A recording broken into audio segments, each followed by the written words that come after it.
Swingin' with Ellie Shaw. It's almost like being in love. Welcome to Story Nights Rewind. Yes, let's do that again. Rewind. Good. I'm your host, Jody Eichelberger. Thank you again to Swingin' with Ellie Shaw. Now, we often try to think of a connection between our musician and our theme. And Ellie, you play mostly or perform music from the 30s and 40s. So your music has rewound us, gosh, almost 100 years, 80, 90 years. What drew you, is there something that drew you to this specific period of music? Honestly, 24-hour Christmas stations when I was a little girl. I loved Sinatra. I loved Mel Torme, Nat King Cole. Those were the voices that spoke to me. So. All right. Wow. So it's a good thing you were listening to music and not just watching the Hallmark Channel, I guess. Because then we'd have a whole different kind of style going on. 24-hour music stations. Wow, that was cool. Well, thank you for being with us tonight and taking us back in time.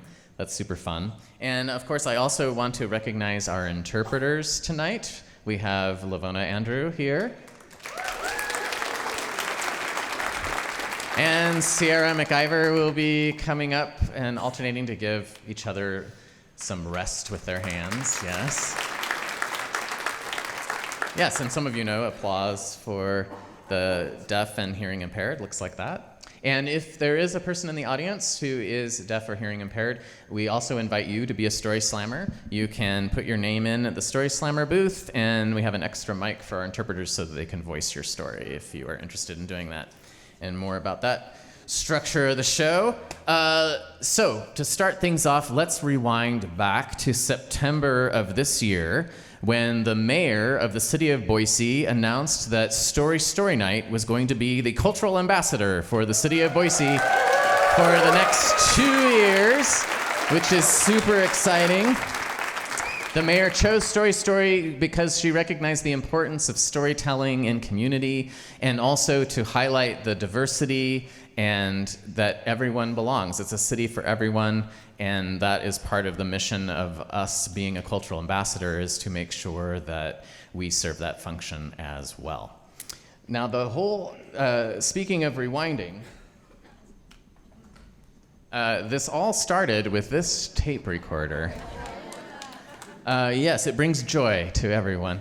This is the exact tape recorder that I had growing up as a kid. And people have often asked, how do you come up with the themes for the Story Night shows? And I'd like to give you something more cerebral. Well, maybe this is cerebral. I don't know. You be the judge. I thought, play. Let's work with that word. Play is one of the buttons on a tape recorder. Hey, how many buttons are on a tape recorder? We have 6 shows in our flagship season. Let's look that up on Google. Hey, look, that's my old tape recorder. It has 6 buttons. So we have record, rewind, play, fast forward, stop, eject. We did record last month. It was really fun. We set a new world record. By the way, the update is that our featured storyteller, Dave Record-Breaking Rush, did tie the world record in the Guinness Book of those things. I'm not sure that's the actual title. For breaking the most pencils in 1 minute. So we had that set up, and he raced around the table. He was panting and sweating, and he had a big red rash on his arm from breaking these pencils. But I wrote to him and said, hey, well, what's the official word? And he said, yeah, we tied it at 110 pencils, I think it was, in 1 minute. One of the things that I did with this tape recorder is made little fake radio shows and advertisements, and also it was a soundtrack for puppet shows that I did as a kid. So I've recorded a little commercial here tonight, and you might also notice that we have another. They're breeding, and now there's another one with the even bigger bigger magnetic tape. And this is another plan we have for the show tonight that may or may not fail. So I don't know if I want to tell you too much about it, because I might just casually start singing the closing song and be like, remember that tape recorder? No, it was just for set. All right, let's see how we do so far. We are proud to sponsor the art of storytelling in our great community. Okay, that doesn't seem like the whole message. I think I have to rewind. Purveyors of all things onion, we are proud to sponsor the art of storytelling in our great community. Still mysterious. Who is a purveyor of all things onion? He asked. Rewind some more.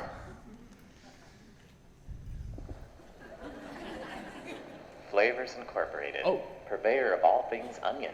We are proud to sponsor the art of storytelling in our great community. Thank you to Flavors Incorporated.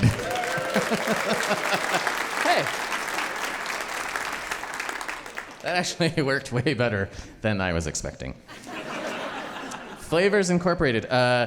And the cool thing about Flavors Incorporated is not only are they sponsoring tonight's show, but several of the members of that company are also Story subscribers and have been for at least a season, I think. And Story subscribers are people who offer a monthly support to Story Night and are able to claim tickets to every show throughout the year.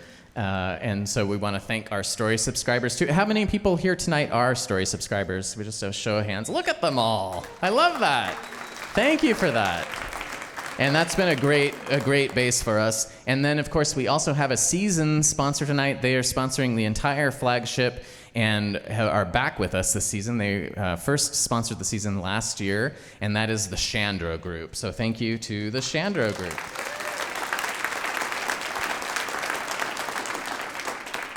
All right. How many people, is this your first time to Story Night? Wow, you sat right in the front, aren't you, brave souls? Very good. Because you know what I do is I pick people from the front to come up here and tell their stories. That's how the show works. I usually start in the second row at the second seat, so get ready. Be thinking. No, that's not how the show works. How the show works is we have 3 featured storytellers that we've been working together a little bit. The holidays they've been a little more on their own, so the storytellers get a lot of credit tonight. And that's intermixed with the Community Story Slam. So if you want to have your name drawn randomly during the show to come up here and share a 5-minute story from your neck of the woods, go over to the Slammer booth over there and see Susan or Ben, and you just write your name on a little ticket, and you will get the chance to come up and share a 5-minute story on the theme Rewind. Now, we have a lot of people standing. We have some open seats here that I think you can sit in if you like. If you don't want to stand against the wall, there's 6 seats in the second row right here. And we also have chairs that are coming to you directly. All right, there we go. It looks like they're voting for chairs. You don't want to be a storyteller that I call on right away in the second row? Okay. So the theme Rewind is probably one of the most open-ended themes that we have had. I mean, we've had some crazy themes. One year, our themes were all elements from the periodic table. One year, our themes were just punctuation marks. So we had a whole show about exclamation point and another show about semicolon. One of our most popular shows was aluminum. I still don't know why. So tonight it's Rewind, which really any story from the past kind of fits the theme. But one of the ways we're trying to challenge in terms of thinking about this theme is there something in your life that you went back and did over, or you sensed that things were going wrong and you stopped and were like, let's start this again. I'm going to take a new direction. So thinking of do-overs, or, it is fine to just share a story from the past. That's okay too. But that's the kind of thing we're thinking of with this theme Rewind. So now I'm going to jump right to it and bring up your featured storytellers for the evening in reverse order. I would like to say that's because we're rewinding, so I'm going to start at the end and go backwards. But it is the way I always do it at every show. So we'll just pretend it's extra special for Rewind. So in reverse order, and they'll be coming up to the stage and sitting in our beautiful little bean chairs. a woman who is rewinding Boise. Please welcome Maureen Lavelle. And a man who is, well, I was going to say a man who is always kind and rewinds, which relates to his theme quite a bit. But I just learned also he's kind of rewound an extra amount recently because the water main in his house broke this last week and they have no bathroom functioning in their home. I don't know if they're using an outhouse or a bucket or what, but it seems like they're rewinding. Please welcome Aiden Brazanik.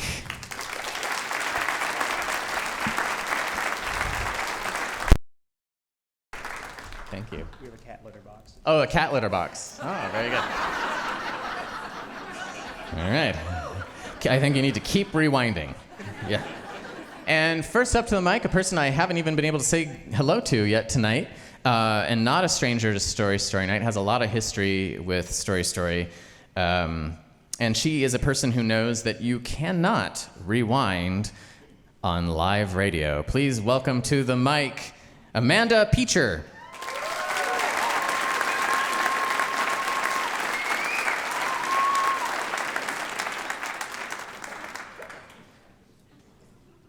In a very festively appropriate garment. Yes. Just right now. Yeah, just right now. You don't even get to sit down. Okay.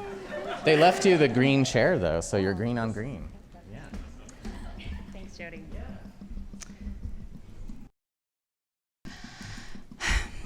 I called up my parents to do a quick but regular, I love you, and I'm okay, and I'm still out here reporting this wild story. And my mom says, I saw you on PBS NewsHour last night. You look tired. It was 1 week into the armed occupation of the Malheur National Wildlife Refuge in Eastern Oregon in 2016. I was the Central Oregon reporter for Oregon Public Broadcasting. This was my backyard, essentially, my beat. And I was immediately on the story. And I was tired. Before this, the Malheur Refuge, the most action it typically saw was during breeding season of the sandhill cranes. It was a quiet place, and I knew it well. And it was immediately a national event, a national media event, which meant that this public radio reporter, who was a regional and local reporter in the past, was suddenly in a once-in-a-career kind of spotlight. But let me rewind a bit and go back. You see, the Malheur National Refuge was taken over by a then little-known figure named Ammon Bundy. He and a group he and a small group of ranchers and protesters about a week before had snuck into the refuge headquarters building, parked their big trucks in front of the entrance, and were demanding that these public lands would be turned over to local control. At first, the occupation was just a handful of guys. They draped an American flag over the Malheur National Wildlife Refuge sign. They had pocket constitutions. They were talking nonstop about this mission of turning over the lands to local control. They were steadfast. But nothing like this had ever happened quite in Eastern Oregon. It's a remote location. The closest airport is Boise. And so for people like me, a local reporter who knew the area well, we kind of got to own the story for the first few days. The likes of MSNBC and CNN eventually flocked in, but there were blizzards on both the East and West Coasts. So for the first couple of days of this national media event, I was on NPR nonstop, on MSNBC, on the BBC. The New York Times embedded one of my tweets in one of their stories, and immediately I had 10,000 followers overnight. So I was running.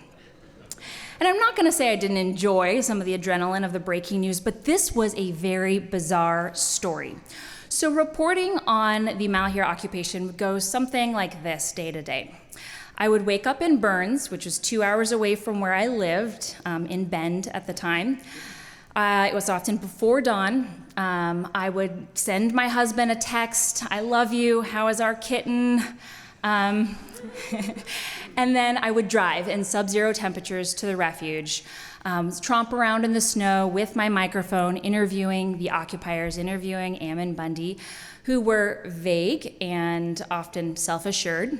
I would talk to the leaders of the area, Harney County and Burns, who were frustrated and often terrified at these strangers who were suddenly in their community. And I would talk to members of the Burns Paiute tribe who were also frustrated and, question what would happen if people from their community had decided to take over public lands and turn them over to their rightful owners. So it was nonstop reporting, and as the story went on, the things I had to do day to day kind of changed.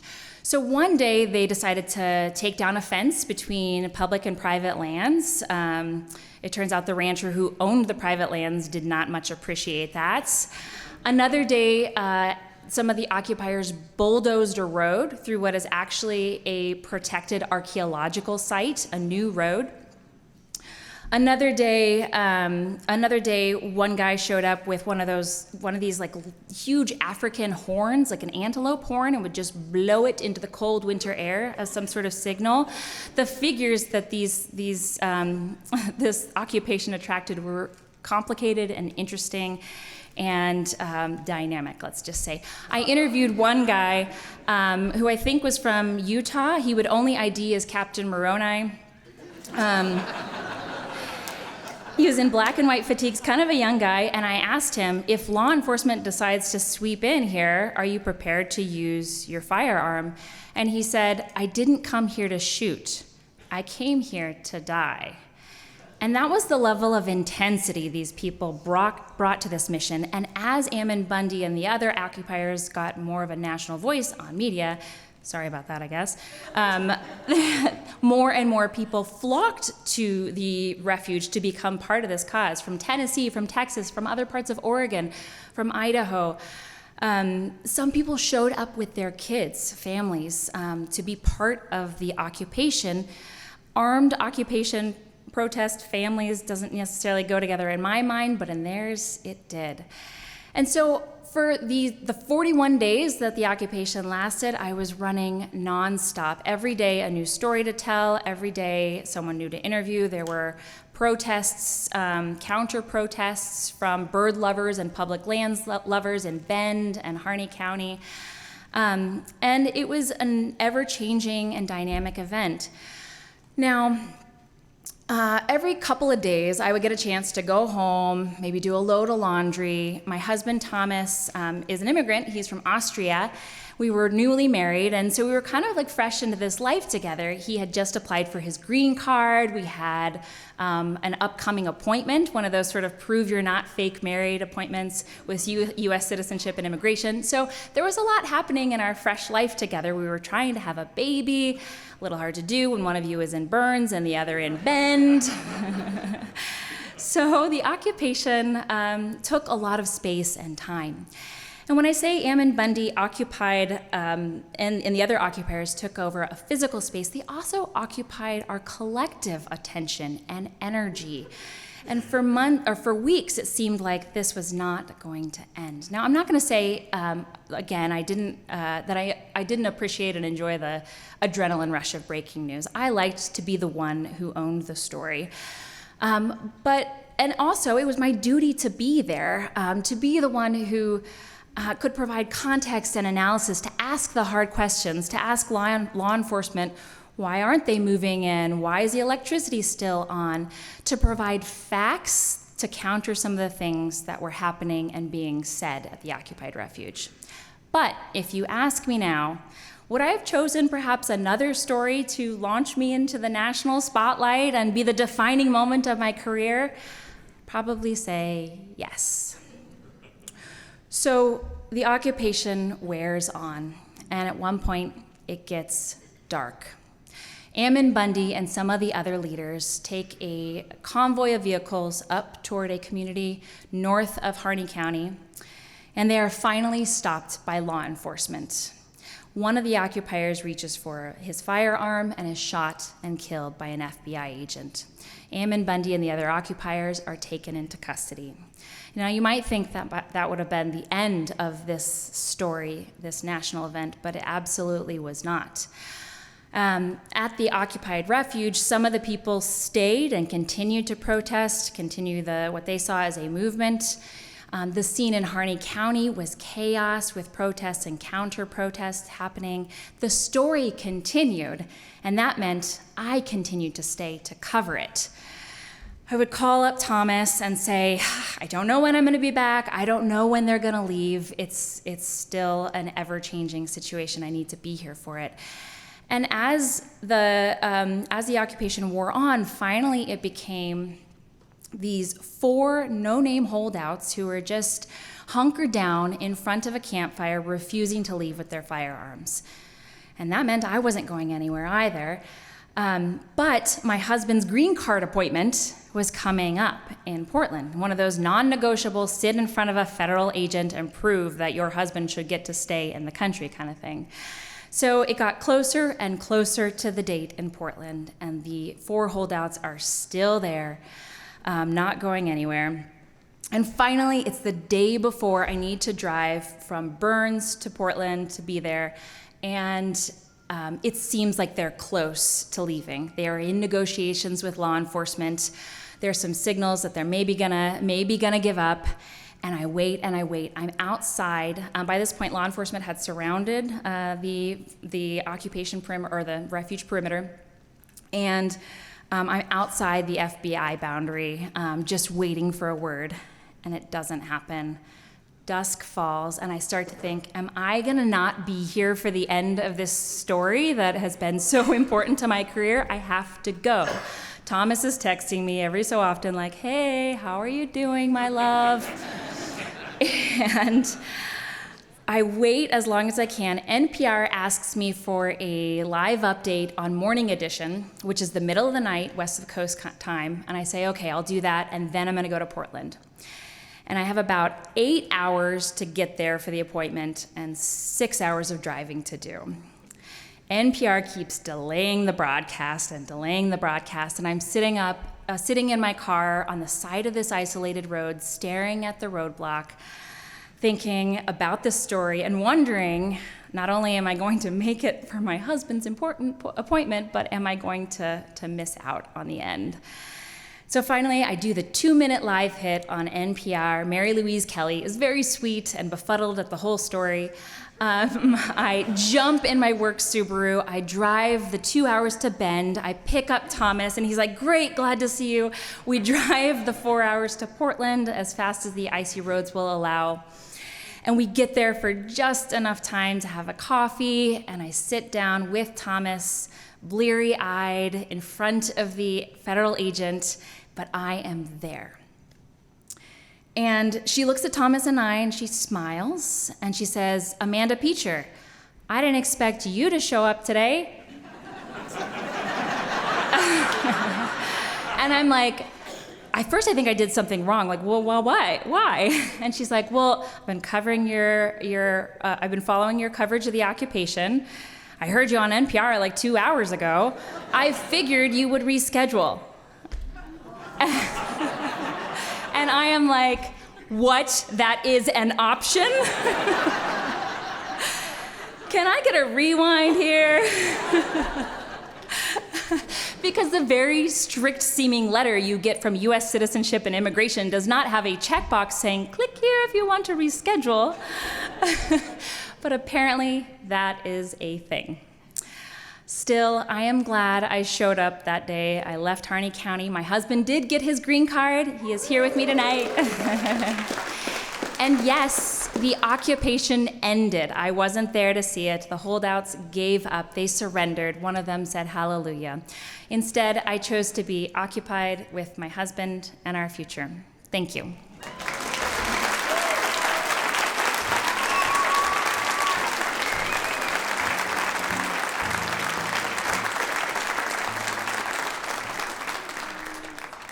Now, Amanda, did you wear green because your story featured the green card? Oh, now see? one of the reasons Amanda is very closely associated with Story Night is she's very dear friends with our current copywriter, former host, and founder of Story Night, Jessica Holmes. Where's Jessica? She's got to be here. There she is. Also wearing, are you wearing green too? Yeah, they match. Oh, beautiful.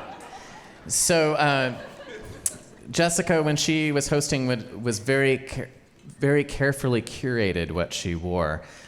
You might be looking at me now and being like, you, not so much. But actually, I did kind of curate this for tonight because I thought, rewind, what is the oldest shirt I have in my closet? And as near as I can tell, this shirt is at least 1990, which is what, 15 years ago. And it's been in the closet so long that I think corduroy is now in style again, isn't it? In fact, I already got a compliment when I came in tonight saying, oh, I really like your shirt jacket. Which I decided to wear it out tonight. Out and out. And I don't know why this shirt is so big either, because in 1989, I was rail thin. So I must have been swimming in this, and now I'm quite comfortable, thank you very much. Yes. Do we have a slammer in our cassette tape box to go on with our theme of magnetic media? I want you to know that each and every one of you I consider to be magnetic media tonight, okay? Because you're all beautiful people. And yes, thank you. All right, here we go. Oh my goodness, there's so many. I am getting dizzy. All right, I'm going to take this one, which is the vocal workout. Is there a vocal coach in your house? Yes. And it is, I know this name because it's a person who we featured at our late night series not too long ago. Please welcome back to Story Stage, Heather Rideout.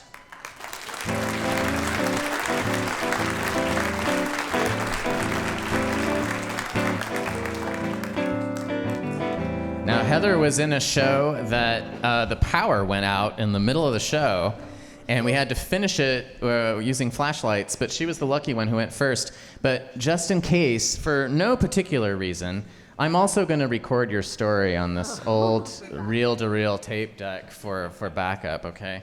So this is your rewind story. You know you have 5 minutes. Yes. Now, this is not late night, so you can't use that potty mouth that you used. You were so... My last name is Rideau. Your last name is Rideau, not Rideout? Oh. I know, it's spelled right. I mean, I grew up in Idaho. I can't... Look at what I'm wearing. Yeah. Okay. Okay, you tell me when.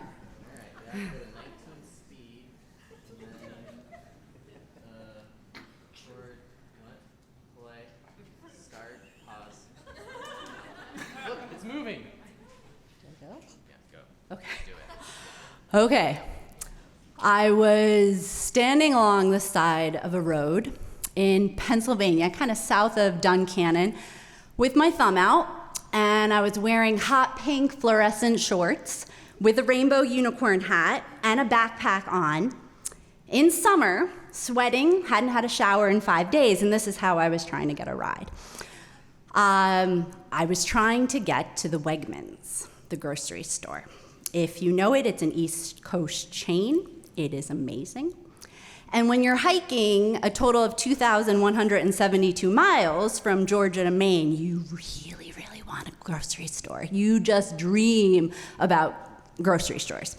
So here I am. I'm just thumb out, trying to get in to resupply, because you can only carry about 5 days worth of food. And when you're burning 2,000 to 4,000 calories a day, you really need food.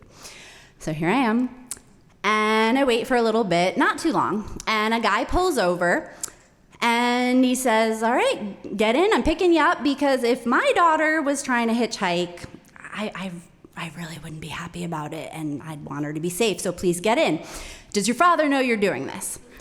I'm like, yeah, actually he does know. And I didn't mention that my father always insisted, totally fine if you're hitchhiking, but just keep that little, Swiss Army knife that I gave you in your pocket that would probably just give a splinter or something like that. Like, totally pointless, but I had it. And I was like, yes, I'm fine. My father totally supports me right now doing this. So there I am, riding with him, getting in, drops me off at the Wegmans. I'm so excited. I go inside, and it's like, the moment of joy. You've got the cookies, you've got the cakes and the ice creams, and you just want to eat everything, and you want to buy and shop and just walking around and thinking about where I'm going next on my hike, going north towards Maine. And I go out into the parking lot with my purchases, ready to pack up my bag, ready to call my friend who I'm going to stay with for the night, who lives in the area. And I'm reaching for my phone, and I can't find my phone. I will point out this was 2016, and I still owned a flip phone, so it was about this big. And I'm like, I can't find it. What am I gonna do? I can't find my phone. So I took a moment, and I was in that real positive high state you get when you're walking outside every day, lots of vitamin D, lots of sunshine. I'm like, this is fine. I'm gonna manifest this phone. I'm gonna find this phone. So I go back into the joys of Wegman and, get a little distracted looking at all the food, but I'm looking for my phone, I'm talking to people. No, I'm still smiling. I'm in that rainbow unicorn hat and pink fluorescent shorts that I would wear. Go outside, and I'm looking in the parking lot. And a man approaches me with his 2 young boys and says, Are you okay? Can I help you? I'm like, I can't find my phone. He's like, oh, well, what kind of phone? I'm like, it's a flip phone. He's like, oh, all right, well, let's keep looking. So he's helping me, and I'm like, I've got to just retrace my steps here. I've got to rewind. I've got to think, where was I with this phone? I knew that I had it when I got off the trail at the intersection, because along with that little knife that I'd keep alongside me in the car, I kept my phone, just in case. So he said, well, let's retrace, let's go back. Do you know where you got in this man's vehicle? Because I'm like, what if it's in this man's vehicle, and who is he, and where is my phone?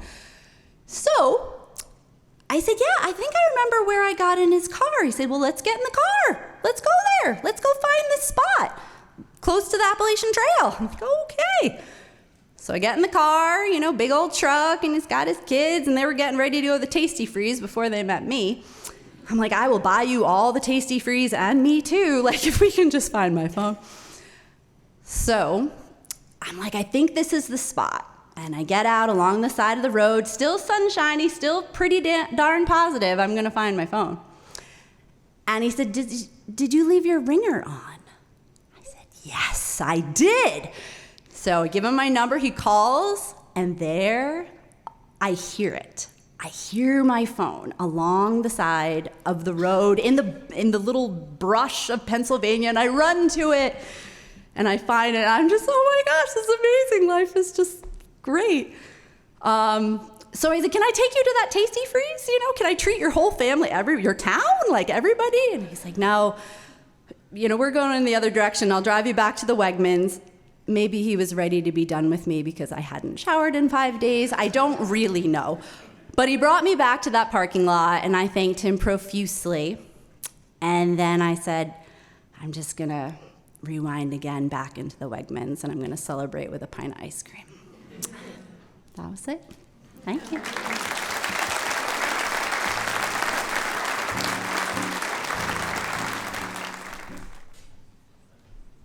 And Heather, please remember to visit the booth to sign our release form so that years from now you can rewind back to that story, and we can, depending, if you're running for Congress or something, or president, your opposition will embarrass you with that story about losing your flip phone and hitchhiking with a unicorn hat on.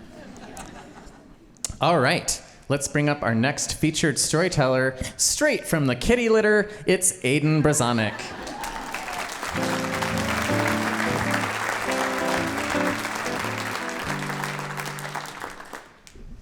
Cinema's always been a part of my life.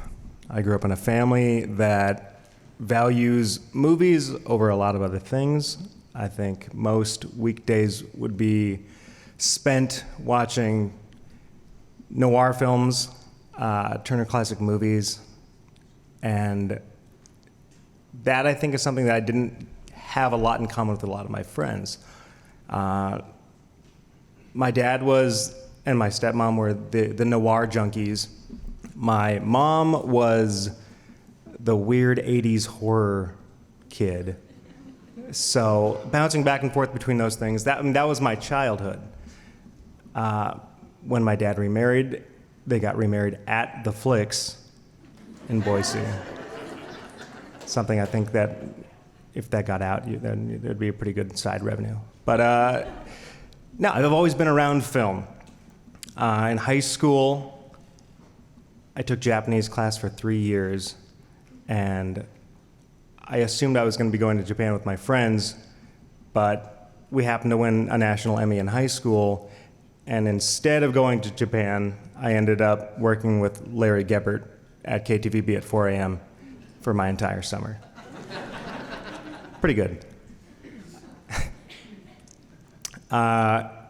What I got from that experience, what cinema and what working in news did for me as an Idaho kid, was I got to explore this place.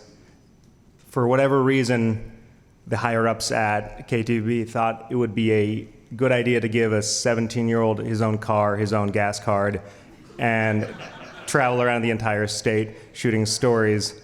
And I think it worked out pretty well. But for the most part, yeah, no, it was something that I don't think happens to too many kids. And during that experience, I got to see a lot of Idaho. I got to see a lot of the people that make up this great place and all sides of the spectrum. Just to see that there's so many amazing, interesting stories that make this place the great state that it is. Moving forward, once I realized I wanted to be a filmmaker, it quickly became very obvious that I couldn't do it here. I had to leave, and so I went to Chicago. And there I learned all the things you need to learn if you're going to be making movies, which is, how to write a script, how to work with actors and other crew members, and to create a narrative that not only feels honest and real to you, but also reaches out to the audience and can impact them in a way. So in doing that, I was away from Idaho for a long time, with every intention of always coming back home, but I felt I needed to have the skill sets required to come back to the place that I wanted to tell stories about. So I was gone for about 14 years, from Chicago to Austin, Texas, and then eventually Los Angeles. And in that time, I did a lot of really fun projects, but I also realized that my heart was always tied to this place, telling Idaho narratives, stories that I thought were important, but never got the attention they deserved, because we were always haunted by that one indie film. You may have heard of it, Napoleon Dynamite. And when you're from Idaho and you go to another city,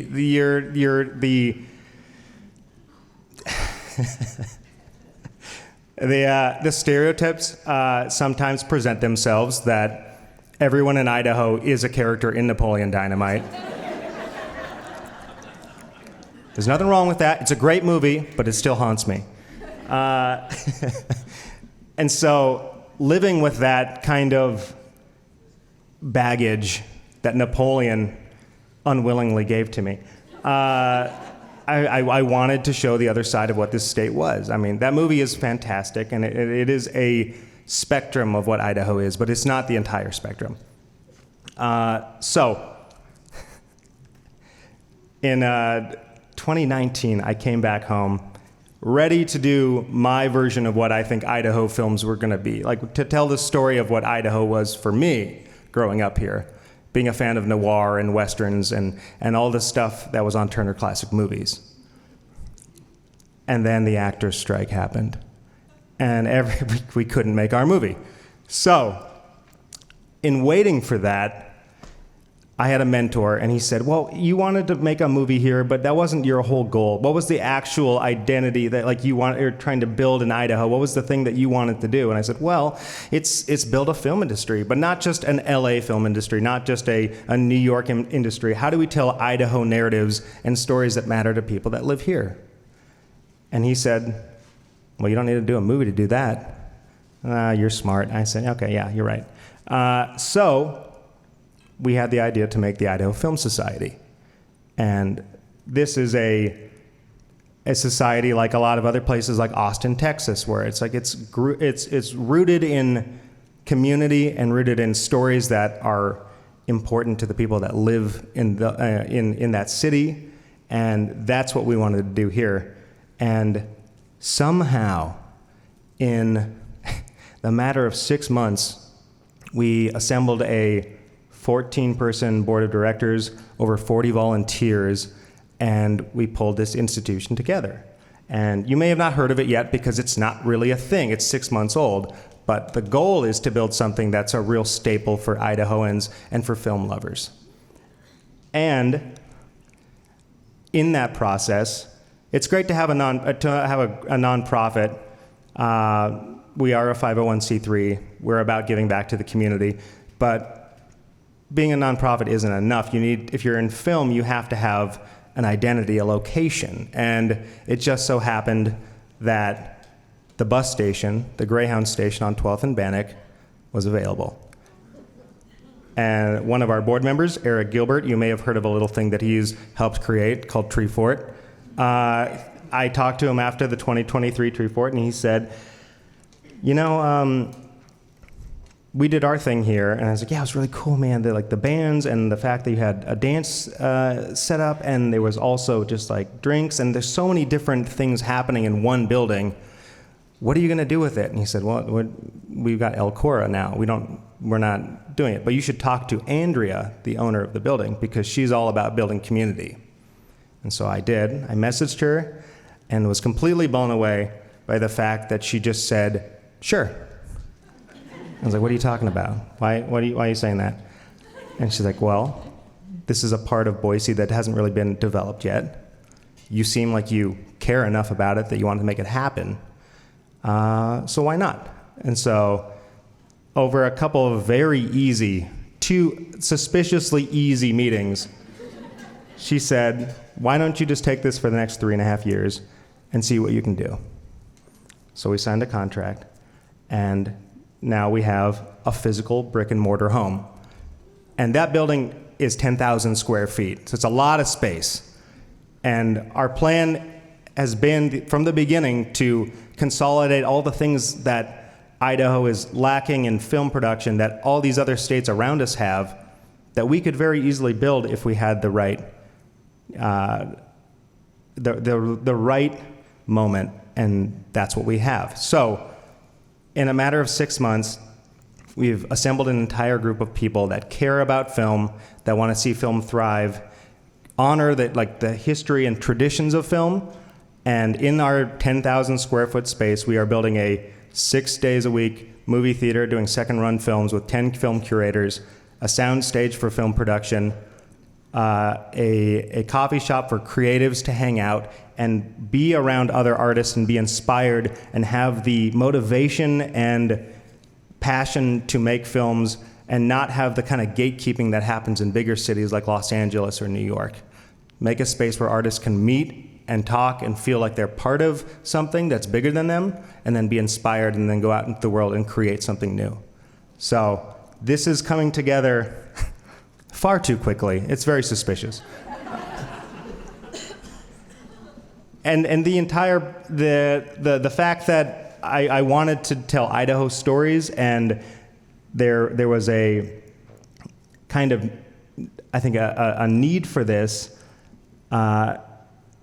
within the community, and all these kind of barriers that came up, that we couldn't have done this unless the actors and writers strike happened. It made us slow down, it made us rethink, and I still get to make my movie next year, thankfully. But we now have a space that's going to be a great community hub, empowering filmmakers and film lovers to be in one space and fill out what Treefort has done for Idaho to do that on the film side. So more than anything, I don't know how to say, the stars have aligned for this, but I'm just thankful that Idaho cares about film and cares about movies. Our biggest fundraiser that we just did was the 40th anniversary of A Christmas Story at the Egyptian, where we fixed the film projectors, and that's the first time that film has been shown in the Egyptian in over a decade. So it's pretty amazing. Anyways,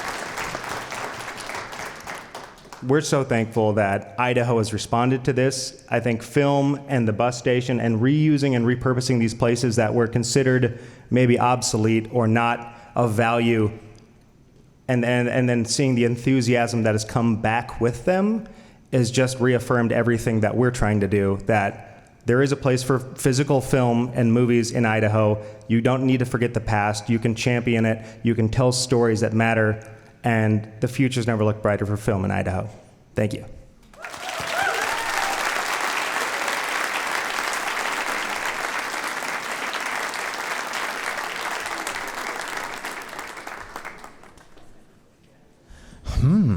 A bus depot. Isn't that where the creatives have always hung out? That's what I hear them called. Look at those creatives over there. My family and I were at the showing of A Christmas Story at the Egyptian, and we sat in the balcony, which I think was a particularly good place to be for seeing it on film again, because I was reminded, and I'd almost forgotten, what the sound of a projector, that when you're up in that balcony, you can hear the projector, and that there's a point in the film where it does like a jump when it switches reels, and then you hear the other spool rewinding, and it just brought me back. So I was in Boise as a kid too, and there used to be a big cinema on Fairview Avenue that had a really big screen, and you could hear that sound of the projector. It was super fun, and that's kind of the weird little dots that would sometimes happen, or when the sound would change speed a little bit. And I was like, yeah, that's how it used to be to watch a film. All right. Well, let's rewind back to December 15th. That was the enrollment deadline for insurance for individuals and families. But did you know employer insurance can be set up for open enrollment at any time, even for small businesses? The Shandro Group is here to help with that and knows that when employees look back at what is important to them, work benefits are on the top of the list. This time next year, the Shandro Group wants you to be able to rewind and see how much they've helped you grow your business. And now, after that message from our sponsor, I'm asking Hannah Mae to come up, and she has a little message about being a sponsor. So please welcome Hannah Mae.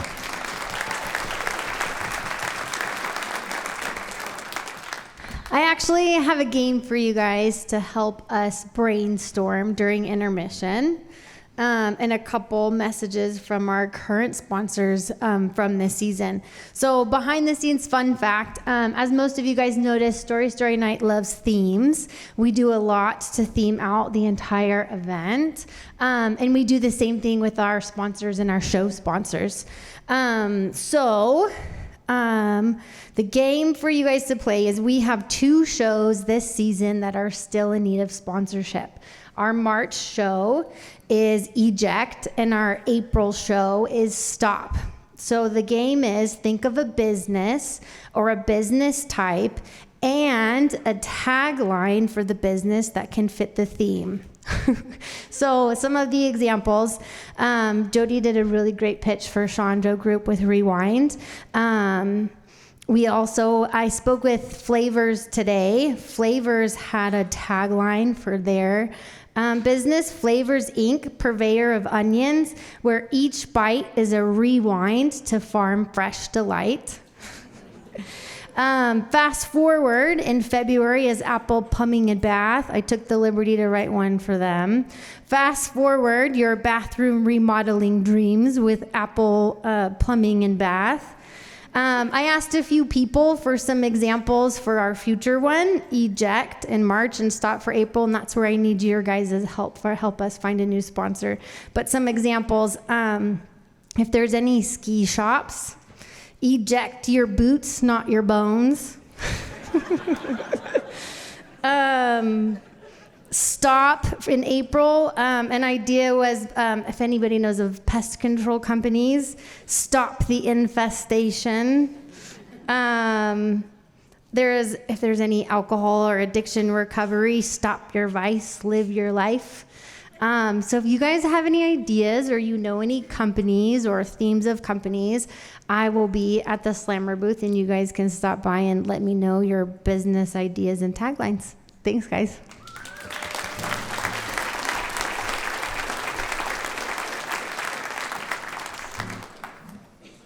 Well, I am feeling particularly connected to the theme Rewind this evening because, as some of you know, tonight is my birthday.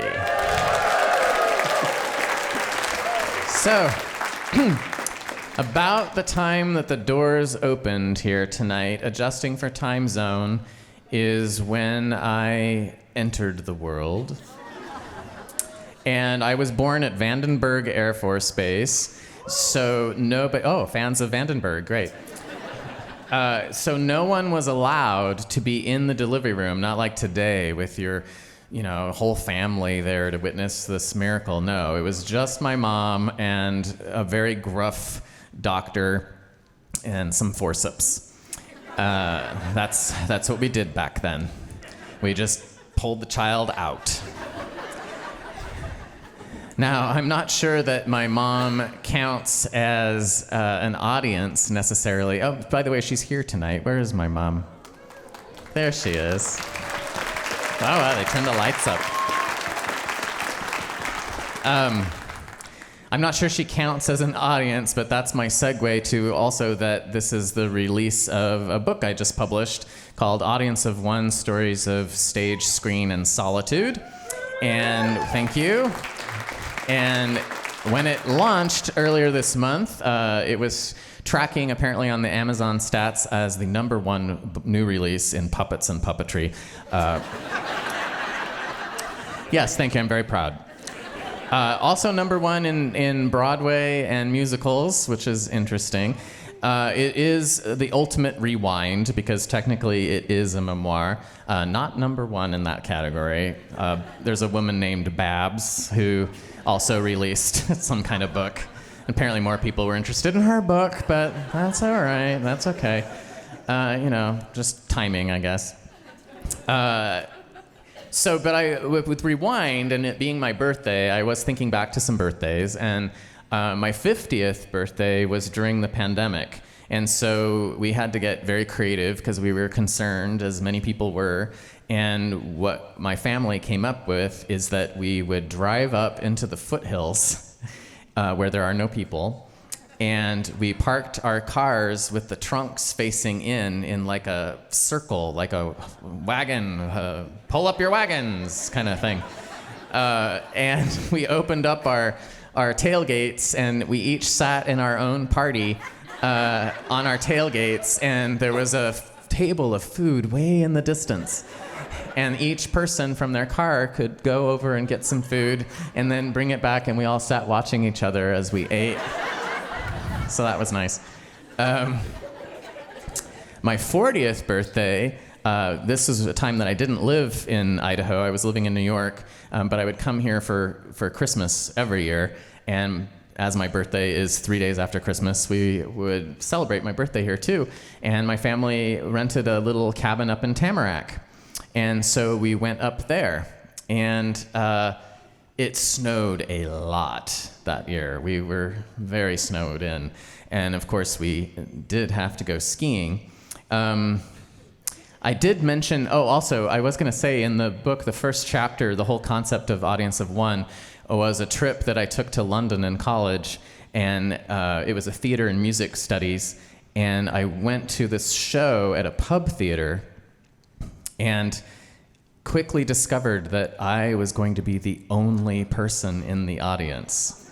And then discovered that what I was there to see was a one-man ballet of Wuthering Heights.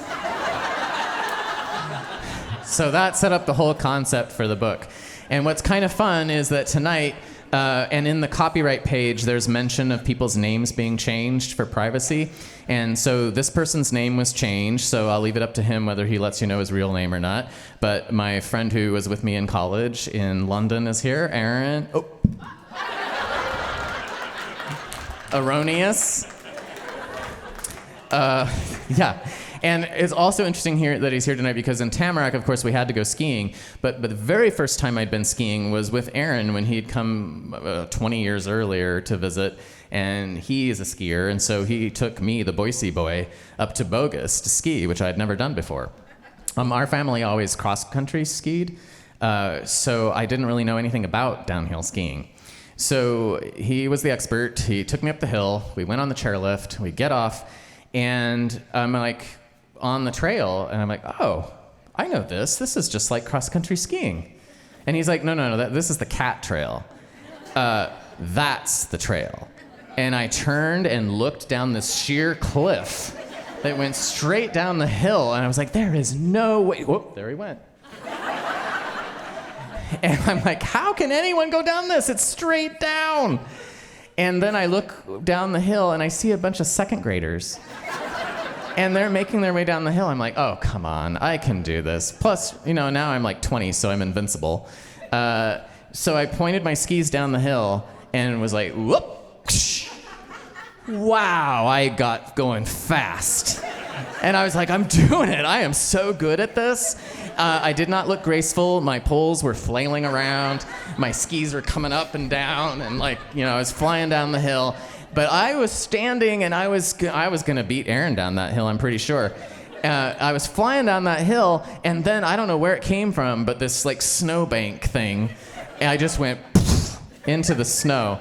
And skipped around a little bit, bounced a little bit, and then just kind of laid there like, and I don't know what it is about the cold, but you can just hear better.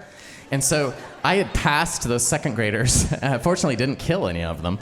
But I passed those second graders, and I could very clearly hear from the instructor, see, kids, now that's why you're taking lessons.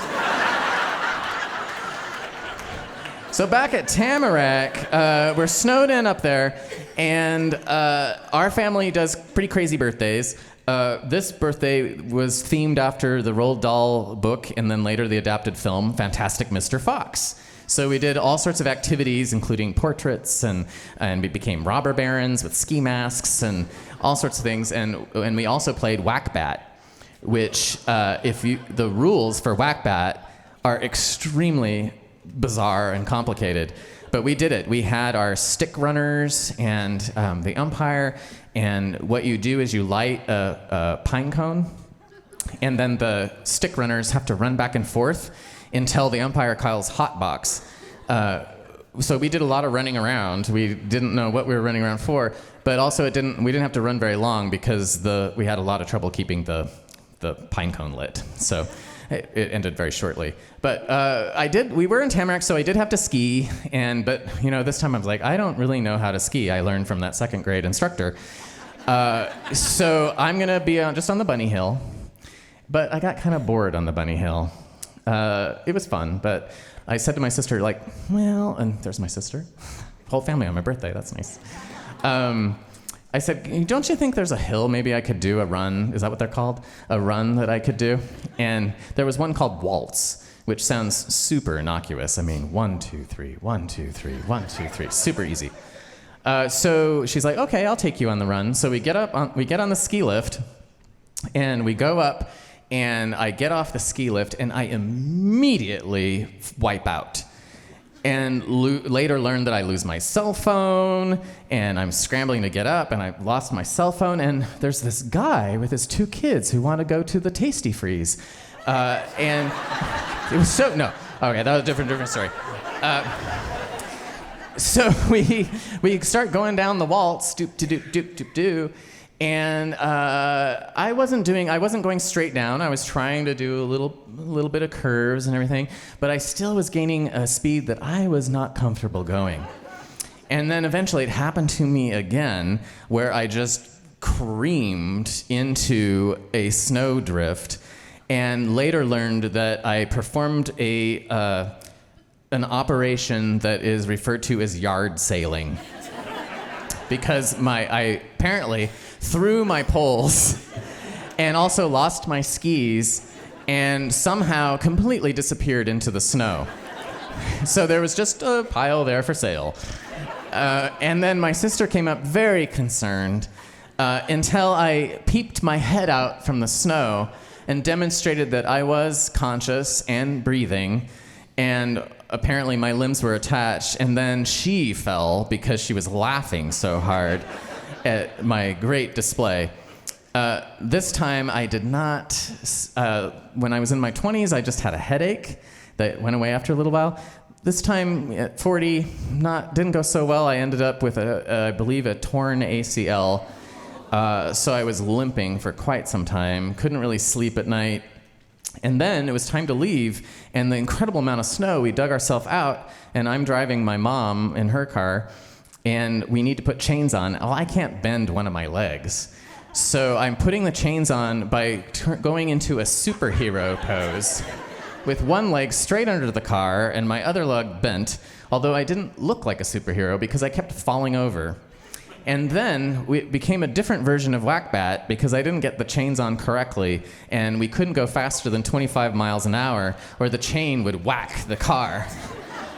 But that wasn't such a bad problem because my mom was extremely tense about this drive and would not allow me to go faster than 25 miles per hour.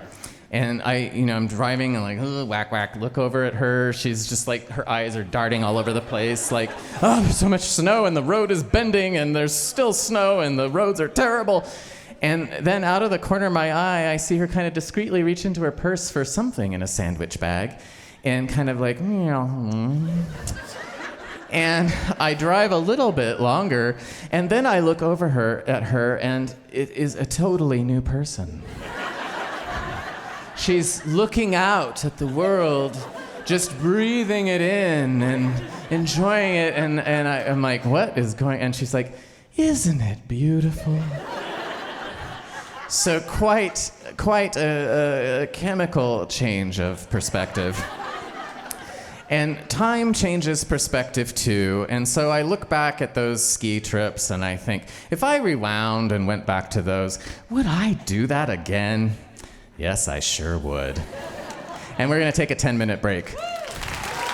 Oh, I did forget to mention though,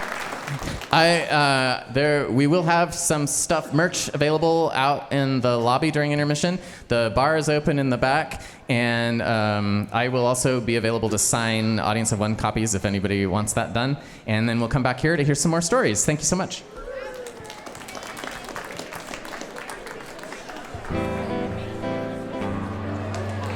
Swingin' with Ellie Shaw. Thank you so much. It does feel like we're swinging. Got some great stories tonight. And I've got two of my storytellers back. Did I lose Amanda? Amanda, are you still? Oh, here she comes. Hey, one of the things that I was reminded of during the break is that it not only is it my birthday, but it is Amanda Peacher's birthday too. Pretty sure not the same year, but well. The other thing I learned during intermission is that I am wearing a wide whale corduroy. Apparently there is also a pin whale and some other whale, and it's spelled W-A-L-E, and I never knew this about corduroy, so a lot of you are serious corduroy enthusiasts, which is very impressive. All right, we are going to start the second act with a slammer, so go ahead and bring me the suitcase of slam names. I think just for grins, I'll record. I only have 19 minutes of tape, so if you're getting close to your 5 minutes, you'll see me out of your corner of your eye coming and grabbing the tape deck and frantically trying to cut it. Oh, my word. This is Pulp Fiction. Oh. No, I did watch it, but I can't. It was so long ago, I can't remember. Where did I draw last time? Let's go up here. The film guy knows what you're talking about. All right, it looks like we are going to hear from... the first name is either Andrea or Andra or Andrew, but the last name is Blomquist. So if you have the first... Oh, here they come. I'm pretty sure it's... Nope. It's walking away. All right, see ya, Andrea. Thanks for coming. All right, come on up. Oh, you can have that back. And the tape she was attached to it was called Wherever It May Lead Me. And that was the song, and now it led you right up here on stage. So you have 5 minutes. Completely shocked because I've never put my name in there before, and I just did it 2 seconds ago. So, so everybody's told really lighthearted. Oh, wait, Ann, I have to start this. Oh, Oh my gosh, the poster. I'm just trying to recover. All right, we're clear. So everybody's told really lighthearted, cute stories. I'm going to tell you it's a little bit more of a somber story. But for some reason it popped into my head was the theme. So my dad passed away a couple years ago. I think he had a good life, and I think he had a good death, really. So he died surrounded by his family. We all got to be there. We all got to tell him that we loved him and how much we cared about him. He had fallen and hit his head and gotten a subdural hematoma. So he was very confused a lot. But what was really sweet about it is that the moments of coherency that he had, he would often say something really sweet and loving about his family, different family members. So we all came away just really grateful for our dad, and we were really focused on all the positive things about him, and he was a great person. He was a smart guy. I learned a lot from him, and I'm grateful he was my dad. But rewind back to 1978, when I was 2 years old, that's when my dad left my house. So I grew up without really my dad in the house. I had 4 siblings that were quite a bit older than me, so they remember my dad being around, but I really don't. My dad would come in, and he would come in and visit a little bit, and he played piano. He'd play piano for me. He'd watch boxing. He'd eat ice cream. He'd eat peanut butter on a spoon, and then he'd leave again. And he had his own apartment, and I never was really there. I didn't have a room there. I felt uncomfortable there. And my mom really took care of me. So at age 10, my parents finally got divorced. My mom finally got to the realization that he was having an affair with someone else for a long time. And my teenage years after the divorce were very, very difficult. I was really depressed a lot. I was really anxious a lot. I went through some really difficult times. And there was a lot of reasons for that. But part of the reason is my dad wasn't there, you know. I remember sometimes there were some birthdays that I'd be excited he was going to come over, and he wouldn't come, or he would show up and spend very short time with me and leave. And then when I was a teenager, I was a little troubled, and I know part of it was because I felt abandoned. I don't think he meant that, but that's what happened. So fast forward, I went to counseling. I did work. I dated a lot of men who weren't very good for me. I went to more counseling. I met a husband who's awesome and has always been there for me, and learned that I do deserve to have someone there for me. And I had 2 beautiful children who I promise every day that no matter what, I will always be there for them and never, ever leave them. And that's really important to me, that when my children grow up, they know that I've always been there for them. Parenting's really hard, and some of us that are better than others. But I think what's really important is that you always try. Anyway, my dad apologized eventually to me. He said, I wasn't always a very good father, and I'm sorry. And that was a huge deal to me. And I had a good relationship with my dad those last, decade or two, and he was proud of me, and I knew he was proud of me, and I knew he loved me. And I didn't always understand why he wasn't the dad he could have been, but I don't think he meant it, and I think that we do the best we can sometimes. And I was really happy because I felt I'd come full circle. I have my family, I have my husband, I've healed, I've done the work. I'm a happy, joyful person now. I'm not depressed. I'm grateful for my life. I'm wealthy. I'm safe. And I'm really, truly grateful every day. So a couple years ago, when my dad died, I was on my way to his memorial service, and I was going to be the primary speaker there. And I had everything prepared, and I was all happy that he'd had a good death, and that we were thinking of all these wonderful things that he'd done and all these wonderful things he'd taught us growing up. And I drove by a reservoir, and I remembered that was a reservoir I used to drive by when I was 17, and I just had to get out of the house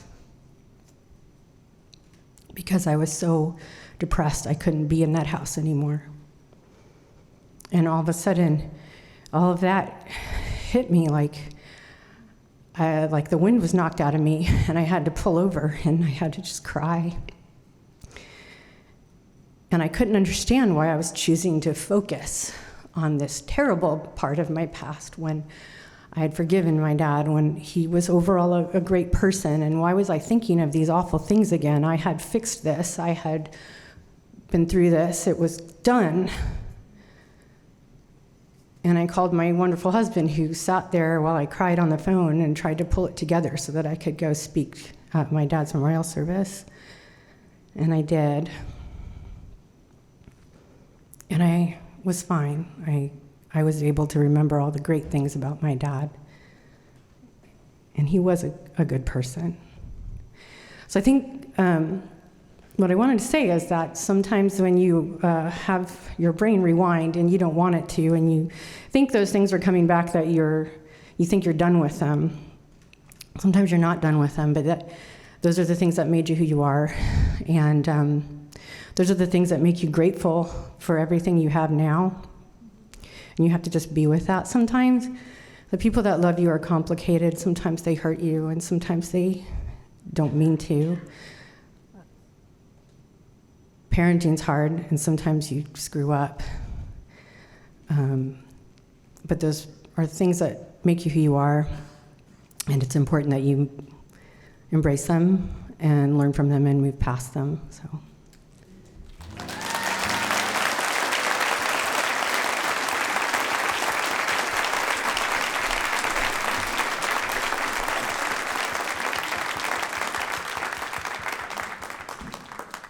Andrea, I love that you were brave enough to put your name in for the first time. Thank you for that. And I also would love to thank our audience, because the reason people can come up here and share stories and be vulnerable is because they can feel how accepting and supportive you are. So thank you for that. Yes, and I have heard that, sometimes we do have to rewind in order to press play. So that was a wonderful reminder of that. Does anyone else have a birthday here tonight?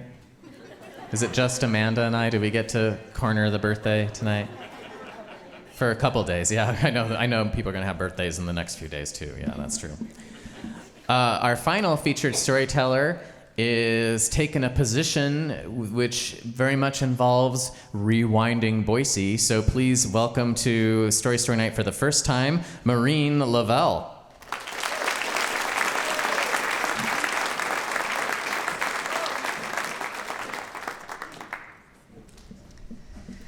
Thank you. Yes, so my name's Maureen, and I do work in history here in Boise, but I've worked in the history field, and I've studied history for the better part of 10, maybe even 13 years. And so it seems kind of natural that, I would be able to share a story on this theme, Rewind. History is one of those kind of quirky characteristics that people often associate with me. Like strangers will remember that about me, or friends will say, oh, this is my history friend. She loves history.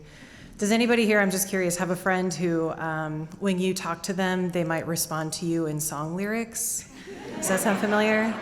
I'm the person who, I'm like that person, but with history facts, all kinds of random ones. So my friends might say, oh, hey, there's a really cute dog. And I'll say, did you know that Abraham Lincoln had a yellow dog named Fido and that he too was assassinated?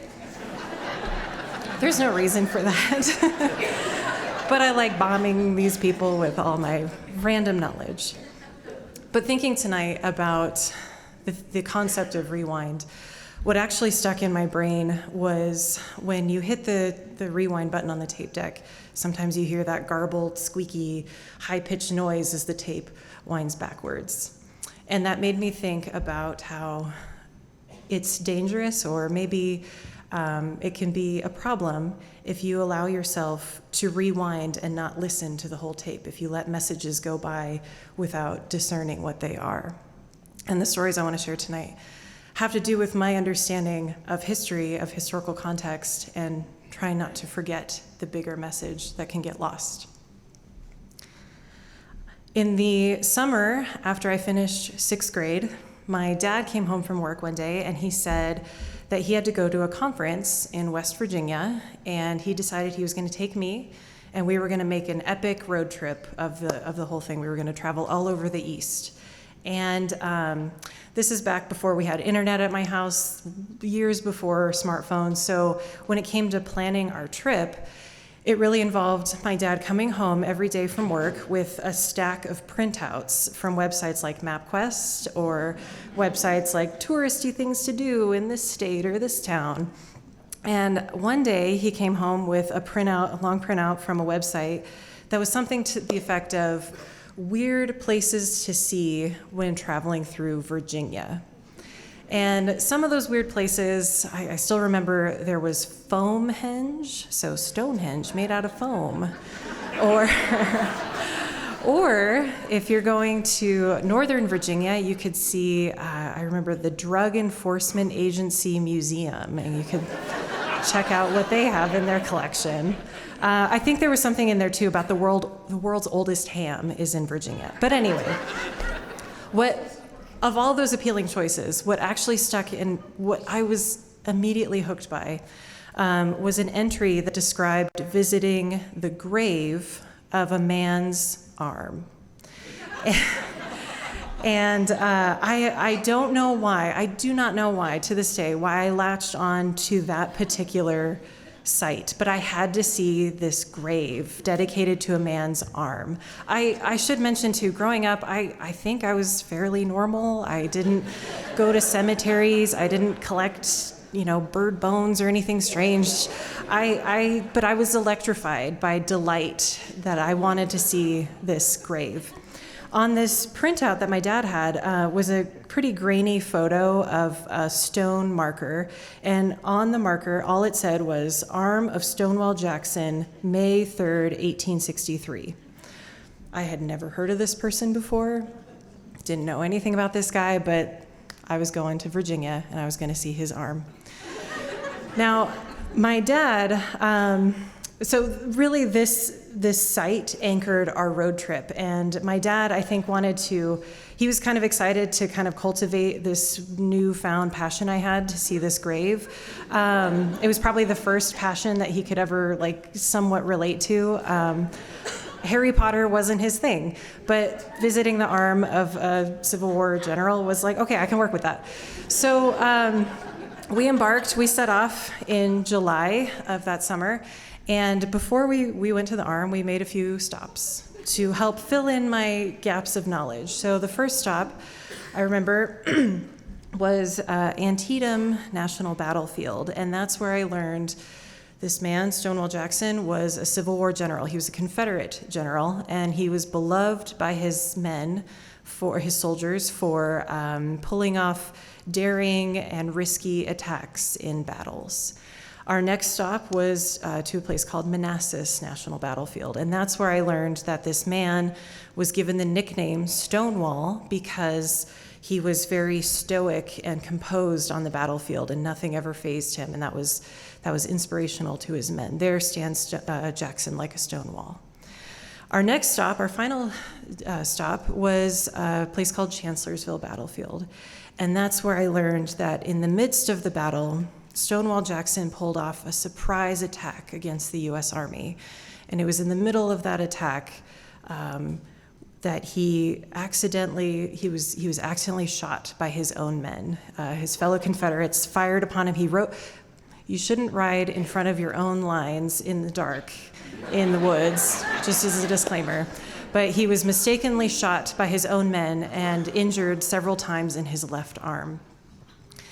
Finally, the culminating day arrived, and we set out on our journey to find the arm grave. Now I understood what happened to his arm. They had to cut it off. Okay.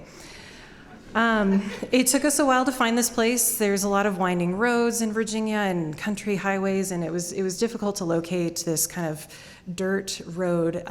But we found it. We turned and we went down this long, bumpy gravel road, and ended up by ourselves in the middle of this kind of grassy field with a large farmhouse next to us. Ominously, there was nobody around, but the farmhouse was covered in vultures. That's one distinct memory I have. We got out of the car and we saw this little crooked wooded sign that said cemetery this way, and we followed the little path, and we ended up walking for about 5 or 10 minutes and ended up in the middle of a big cornfield. And there was a patch of grass fenced off in the middle of this cornfield, and that was the cemetery. And I only know it was a cemetery because there was a very helpful sign that said there were about a dozen people buried in that cemetery. None of them had headstones. The only marker in this cemetery was for Stonewall Jackson's left arm. I guess, I don't know what you have to do to get a gravestone in Virginia, but... And that was it. There's no beacon of light that came down. There was no fanfare or something like that, but I had finally completed this journey and I had arrived at this grave, and I remember, again, feeling kind of filled up by this electric delight, like, ooh, I am the only person in the world right now at this grave of an arm, and how cool is that? Who does that kind of stuff? But it sparked, that electricity, I guess, sparked a newfound obsession. And my dad and I, we finished our road trip, we went home to Idaho, but I really started to run with this obsession with Stonewall Jackson. And I would read lots of books that I could get my hands on. I watched, of course, yes, I've seen the Ken Burns Civil War documentary a couple times, maybe a few more than I'd like to admit. And it was kind of a party trick, honestly. I could pull out my weird knowledge and bombard my friends and family with random facts about this person and more random facts that I learned about the battles in the Civil War. Growing up in Idaho, I'm curious, I imagine a lot of us grew up in Idaho. You may not be surprised that there were not a lot of people or resources out there that complicated my image of the Civil War and my image of Stonewall Jackson. I couldn't really tell you why I latched on this person, at least I couldn't tell you at the time, but looking back, I start to think that the 30,000-foot view of this obsession was that Stonewall Jackson and the other people I learned about, they were like my superheroes. The Civil War was the equivalent to the Marvel Universe for me.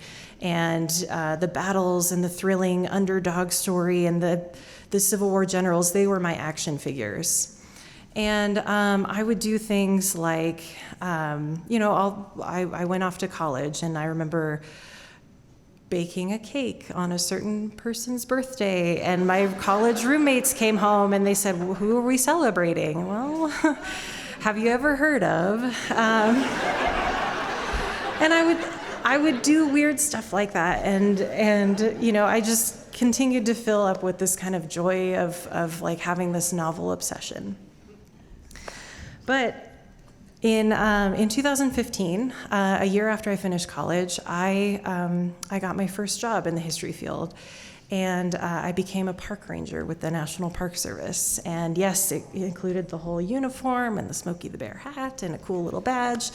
And I was really excited because my job, my posting, was in Virginia, and it was going to be at these battlefields where Stonewall Jackson had fought. And it also happened to be I got to work at the building where Stonewall Jackson died. And I was excited because I was finally going to have a willing audience to listen to the weird things that I had to tell them about the Civil War and about Stonewall Jackson. So I was stoked. This job started in May of 2015. But things really started to change. The dynamic at work started to change. It really started to open my eyes in June of 2015, because that's when a shooter walked into a church in Charleston, South Carolina, and opened fire on churchgoers there and killed 9 people. This church was the oldest historically black church in the South. And a few days after that terrible event, the National Park Service announced that it would no longer fly Confederate flags at Civil War battlefields, and it would no longer sell Confederate memorabilia and flags at gift shops. And in the days following that decision, visitors coming to the park, and like I said, the dynamic really changed, and it changed in that visitors started exhibiting different behavior, but it also opened my eyes to the fact that there was behavior in place already that I was a little ignorant of. And people were very free with their thoughts and opinions about iconography and Confederate general statues and this decision to take down things like the Confederate flag. And my memory is peppered with all these moments that took place over the summer where my job was to work at a museum and talk to people about their questions and talk to them about what they saw on display, or to go out on the battlefields and walk around and give tours and try to recreate the moments that unfolded on that same landscape where we were standing. But during those times after the shooting and after that decision, people would interrupt my tours to voice very strong, loud opinions. They would walk up to me unsolicited and share something that was on their mind. I remember once a man walked up to me and he said, "I love visiting plantation houses all over the South. They're beautiful. No wonder they had slaves. How else could they keep up this kind of building?" I remember once during a tour, simply saying the word slavery, my visitors started to shout at me, saying that the Civil War was fought over the issue of states' rights and not slavery. And it just became tense. And driving to work every day, I wasn't filled with that electric delight anymore. It was tension, it was dread, it was anxiety, because I didn't know who was going to say something to me, what they were going to say, and how I was going to react to that. Imagine going to your job and some out-of-the-blue comment comes. You don't know when or where or what will happen. And that tension continued to build, not just during that summer, but I went back in 2016 in the midst of Black Lives Matter protests and police shootings and the presidential election, and people were more and more free about sharing their thoughts on the Civil War, slavery, and Confederate iconography. It became pretty regular to see visitors walking around with giant Confederate flags for no other reason than just to walk around and wave them around and tell people that they were there to defend history. It became common to see protests, Confederate flag rallies from my office space. I remember eating lunch in the break room and seeing the heads and tops of people as they're waving Confederate flags outside the building and waving at cars that were driving by, honking what might have been their approval. I'm not sure, but it was a constant buildup of tension and dread. And that really culminated on August 12th, 2017. I went into work and I was stationed at the building where Stonewall Jackson died, and I was by myself. And that building happens to be located about an hour away from a town called Charlottesville, where that very same day, a large white supremacist rally was taking place at the base of a statue of Robert E. Lee, and an even larger counter-protest was taking place in opposition to that white supremacist rally. And I was going to work.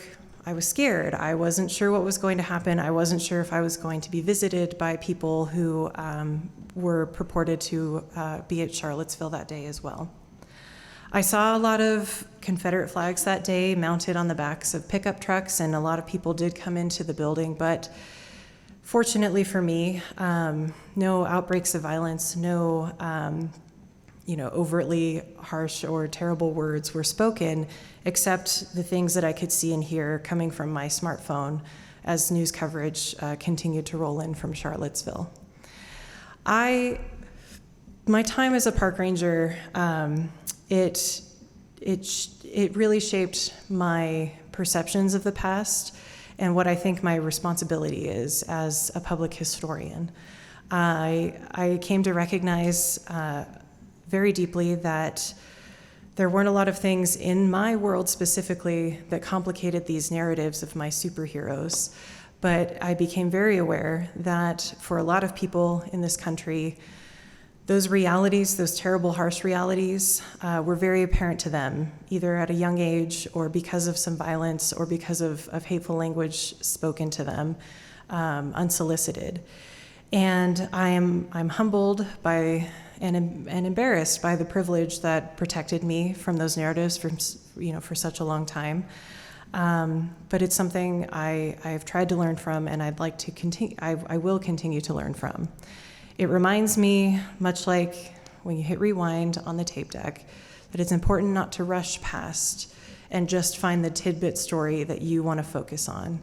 You miss something, you don't hear specific voices when you hit that rewind button and let things go by too quickly.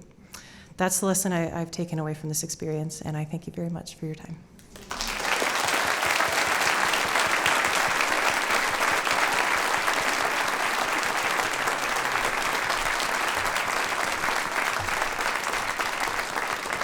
All right, go ahead and bring me the Slammer suitcase. Maureen, thank you for that story. But be honest, that birthday cake for a certain someone, was it in the shape of an arm? She tried her best. All right. Is it cake?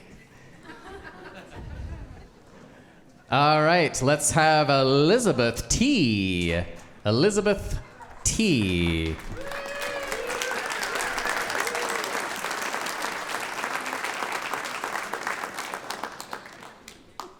Bringing her tea with her. Is that your grape tea? Your grape tea that you have there? Yeah. All right, okay. Can I move this, or do I have to stay? Nope, you have to stay right here with your arms at your side. Well, you can hold that like that. Or you can set it on the table. No, it's all. Okay, you have 5 minutes, PG-13. PG-13, that's it? That's no, it. I'm kidding. All right, guys, how y'all doing, Boise? Woo! All right, so I haven't signed a waiver yet, but I'm just gonna say, fuck yeah! All right. So I wanted to share some with y'all. You guys are popping my comedy cherry, so I wanted to share that with you. That you guys are sharing that with me in this moment. Because a rewind that I don't want to take is when I pop my cherry. Listening to Whitesnake Is This Love. That's a rewind I definitely don't want to take in the past. So we won't go there. So I wanted to share that I recently became a dog mom. Are any of you all dog lovers out there? All right, sweet. So I recently became a dog mom, and she's my baby. She's my rescue baby, and I don't know whether to call her my first fur baby, because when you're a stepchild, you tend to not be included in things, kind of like the being a part of the family dog, like a family picture. True story, but I'll save that for my therapist if I could find one, but that's okay. I'll take numbers if you want. So so I rescued this dog Bella. She's a husky healer Oh, sorry. I'll get some carpet cleaner for that. Sorry about that. I'm Italian. If you can't tell, I talk with my hands, so not apologizing. So Bella is a healer husky mix. She likes to go on adventures. So, oh boy. So it's like maybe a week after I rescued her, and I'm at this ale house, and I'm very excited. You know, I'm a first-time dog mom in like ever, honestly. So I take her out to lunch, more like take myself out to lunch, because I'm very proud of rescuing this dog. And so I had to go to the bathroom really bad after I was done having lunch with her, or more myself in a book. But you know, I had her there; she was enjoying herself. So I go to the restroom. Well, prior to that, I tell my waitress, like, hey, like I'm gonna go to the restroom, but I'll be right back. I may be gone for like 3 minutes. I'm like rushing in the bathroom. I come out, and there's a waitress that I don't even recognize her. She comes up to me and she's like, I don't know how to tell you this, but your dog got loose. So there's the end of this sentence that there's kind of a clause to this whole phrase that I kind of need to know, like, where is she? Where does she go? So I did loop her to the table with her leash, but the thing is she's gone. So my waitress that served me, she recognized me. She's like, oh no, Bella's fine. She's just up on the terrace, like saying hi to everybody. I'm like, oh, okay. So she chewed through her leash. So let me tell you about the story about this leash. This leash that I got for my dog, she's a healer husky mix, maybe like 50 pounds, 45 pounds-ish. Has anybody had a husky healer mix? Healers, anybody? No? Okay, so she's like a 45, 50-pound dog. She's walking around this terrace with her leash chewed off, attached to her, saying hi to everybody. So I'm a first-time dog mom in forever, and I'm just like, oh my God, I have social anxiety to the yin-yang. I'm like, oh great. So I'm like walking up to the maybe like this much left of her leash with the other leash, and I'm just like, hi, like, you know, hello, and I'm like trying to attach what was left of it. The funny part is about this leash is it wasn't like a leash that you would attach to like a husky. It was probably something, maybe a corgi, maybe not like a Yorkie, but something you would probably put against like a corgi, you know, like it's thin enough, but it's not too thick. It was thin enough for her to chew through, let me put it that way. So that was my first dog mom moment, and let me tell you, I'm not even a human mom yet, and I could barely keep up with Bella, let alone my two feline fur babies and my husband, who's like a man-child, but we'll save that for another set. So this adventure with Bella started with the leash, okay? So I'm like, okay, all right.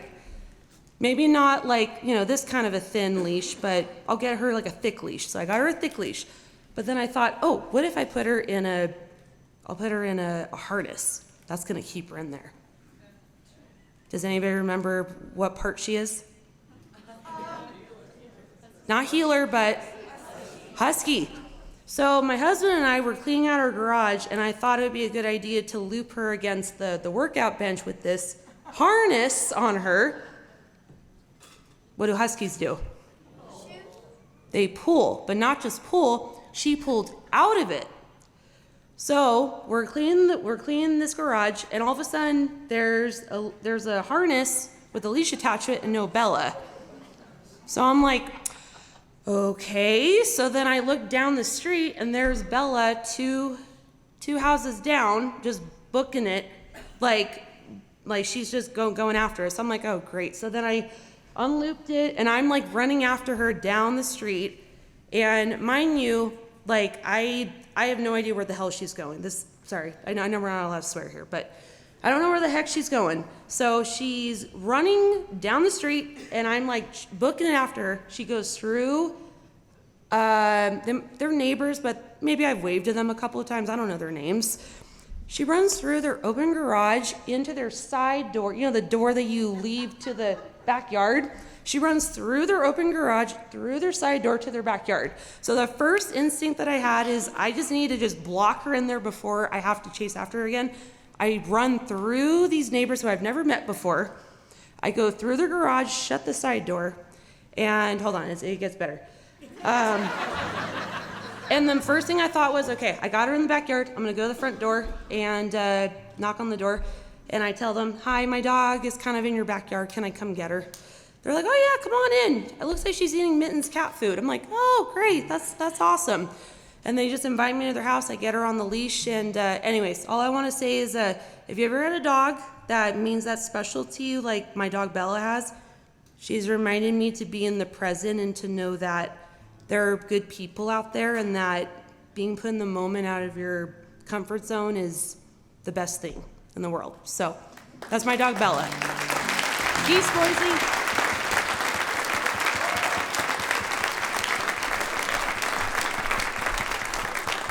All right, bring me another tape. Thank you, Elizabeth.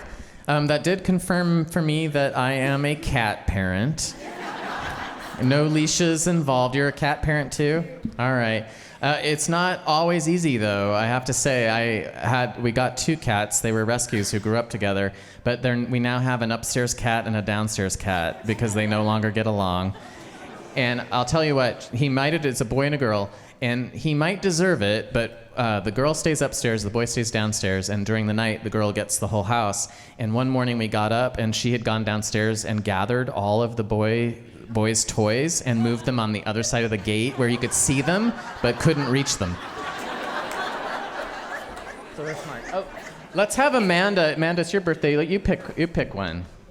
Yeah. All right, what did you get? It's Watch the Lamb. That sounds Christmassy. Good. Next up is Jeffrey or Joffrey. One of the Joffrey sounds fancy, but it might be Jeffrey. Is it Jeffrey or Joffrey? Jeffrey. Okay, Jeffrey. Come on up.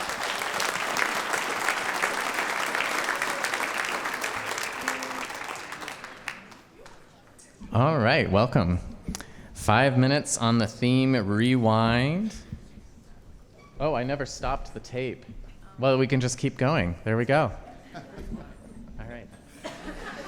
Hey, Boise, we love you. This is the second time that I've been up here on the stage. Many, many years ago, I told another 5-minute story about my friend Big Dave. And it always comes back to the crazy days of being a young Marine in Hawaii. And my friend the other day gave me a call, and he sent this text, and he had a picture of Doc Mack. He took care of us when we did all these insane things, of course. But he was saying, oh, we had some good times, and, those were really fun. And wouldn't you like to do that again? I'm like, well, let's think about that. I remember being a Lance Corporal and going to Okinawa. In Hawaii, we had to do that every 12 months, where most deployments are every 18 months. So, poor married people would see their loved ones about 3 months a year, because we'd be training and then you deployed and working all the time.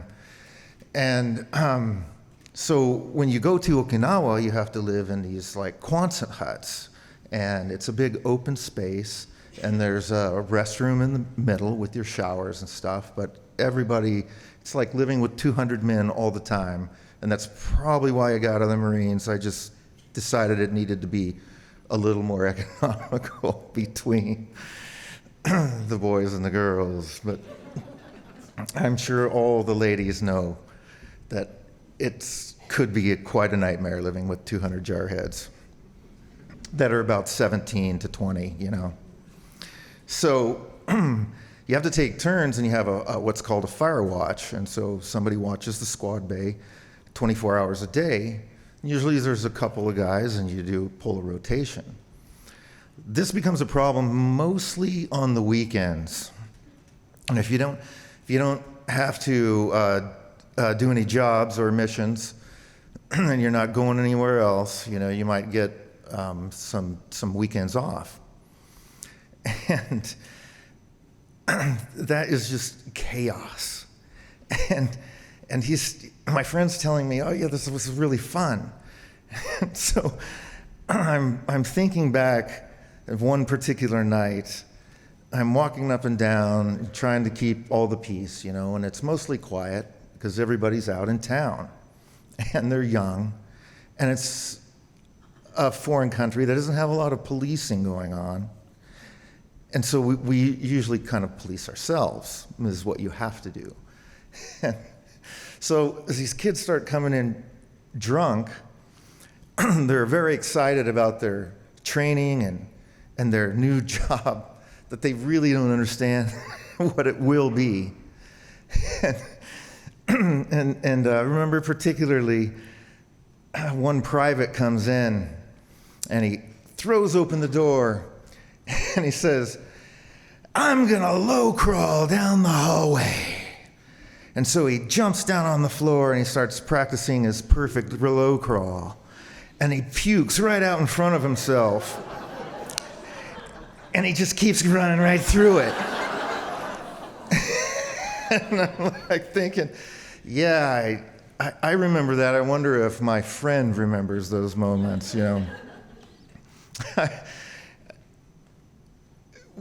One of the craziest things that happened was with my friend Doc Mack, I mentioned. And he had this spider tattooed on the back of his back. And we went out one night and we stayed out really late. And we were drinking what's called Mojo, which is quite a concoction. That's another story. This one is just about living through it. So we get out, we just leave town. It's about, 3 o'clock in the morning. We have a battalion-wide run at 5 o'clock in the morning. So my friend stumbling, and he tells me, "I'm gonna run home." And I was like, well, we got about 2 miles to walk. It's no big deal, but running, and we've been drinking heavy, and we are drunk. So he takes off running, and I'm like, oh my God, I couldn't catch him. I'm like, fine. I started walking. So, of course, somebody pulls over and picks me up, and hey, what unit are you at? And, I'm an Alpha Company over here, whatever. And I get dropped off. And so as I'm approaching the barracks, I can hear this cadence, the 1, 2, 3, and I'm thinking, my God, what is that? It's like 3 o'clock in the morning. And my friend that had ran all the way home, he gets in there, and of course he's sick as hell. And Doc Mack, as I round the corner, is counting cadence over him as he's wrapped around the toilet. And Doc Mack is going, 1, 2, 3, puke! And then he's immediately just, and this went on for about 20 minutes, and it's really a great story to tell, but living through that is like, I don't remember that being that fun. So sometimes you remember the past, and it was fun, but it's always that double-edged sword.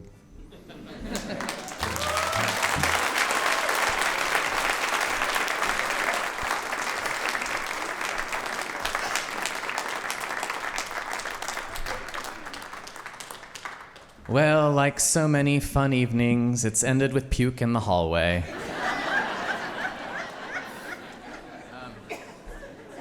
The story ran past our tape, so I'm trusting our film guy here to be able to load a reel-to-reel and see if we can rewind.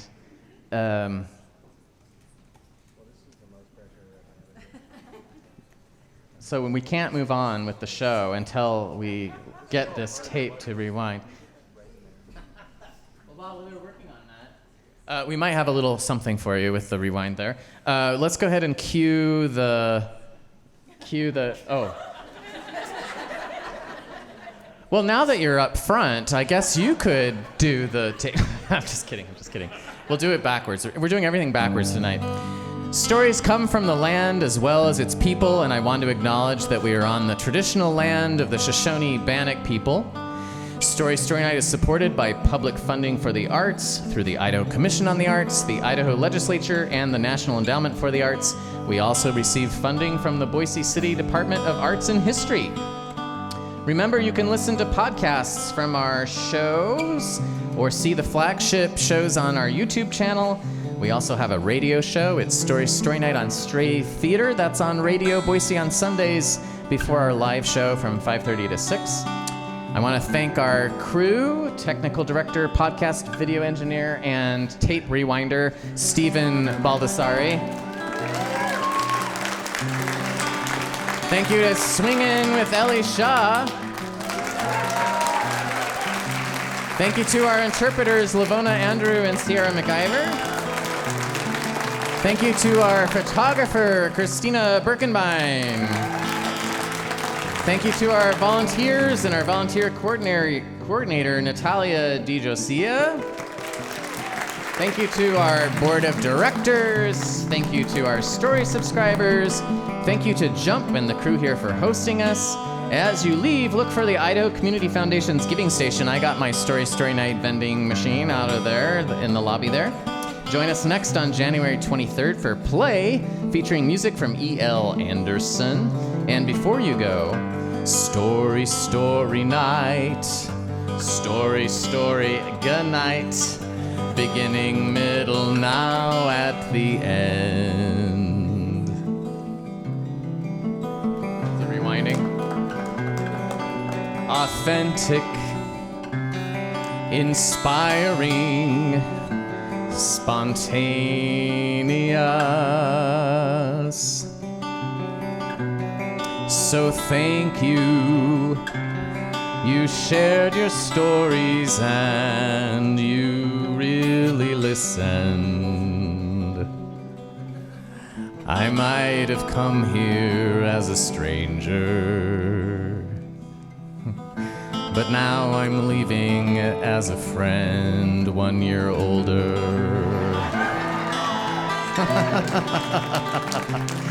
Okay. And so the story doesn't end, at least not yet. Thank you so much for being here tonight.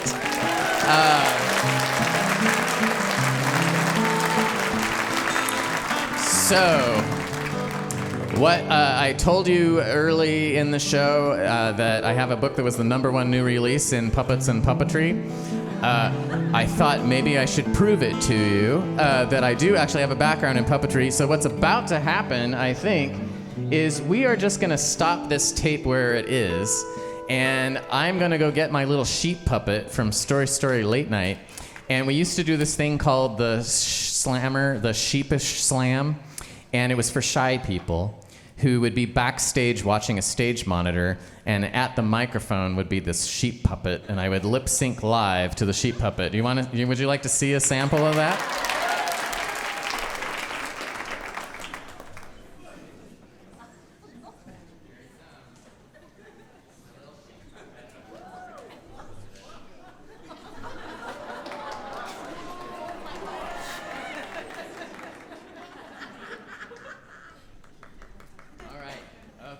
Press play. Let's see where we are. Say something really sweet and loving about his family, different family members.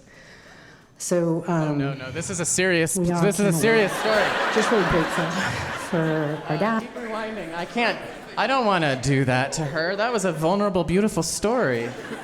I'm not going to tell it with a sheep puppet. This, by the way, was built by one of the guys at the Henson Muppet Shop, James. And, all right, have we gone far enough? Are we still in? 45. 40. Oh, no. Yeah, let's try it. That rainbow unicorn hat and pink fluorescent shorts that I would wear. Go outside, and I'm looking in the parking lot. And a man approaches me, with his 2 young boys and says, are you okay? Can I help you? I'm like, I can't find my phone. He's like, oh, well, what kind of phone? I'm like, it's a flip phone. He's like, oh, all right, well, let's keep looking. So he's helping me, and I'm like, I've got to just retrace my steps here. I've got to rewind. I've got to think, where was I with this phone? I knew that I had it when I got off the trail at the intersection, because along with that little knife that I'd keep alongside me in the car, I kept my phone, just in case. So he said, well, let's retrace, let's go back. Do you know where you got in this man's vehicle? I'm like, what if it's in this man's vehicle, and who is he, and where is my phone? So I said, yeah, I think I remember where I got in his car. He said, well, let's get in the car. Let's go there. Let's go find this spot close to the Appalachian Trail. I'm like, okay. So I get in the car, big old truck, and he's got his kids, and they were getting ready to go to the Tasty Freeze before they met me. I'm like, I will buy you all the Tasty Freeze and me too, like if we can just find my phone. So I'm like, I think this is the spot. And I get out along the side of the road, still sunshiny, still pretty darn positive I'm gonna find my phone. And he said, did you leave your ringer on? I said, yes, I did. So I give him my number, he calls, and there I hear it. I hear my phone along the side of the road in the little brush of Pennsylvania, and I run to it, and I find it. I'm just, oh my gosh, it's amazing. Life is just great. So I said, can I take you to that Tasty Freeze? Can I treat your whole family, your town, like everybody? And he's like, no, we're going in the other direction. I'll drive you back to the Wegmans. Maybe he was ready to be done with me because I hadn't showered in 5 days. I don't really know. But he brought me back to that parking lot, and I thanked him profusely. And then I said, I'm just going to rewind again back into the Wegmans, and I'm going to celebrate with a pint of ice cream. That was it. Thank you. Good night, everybody.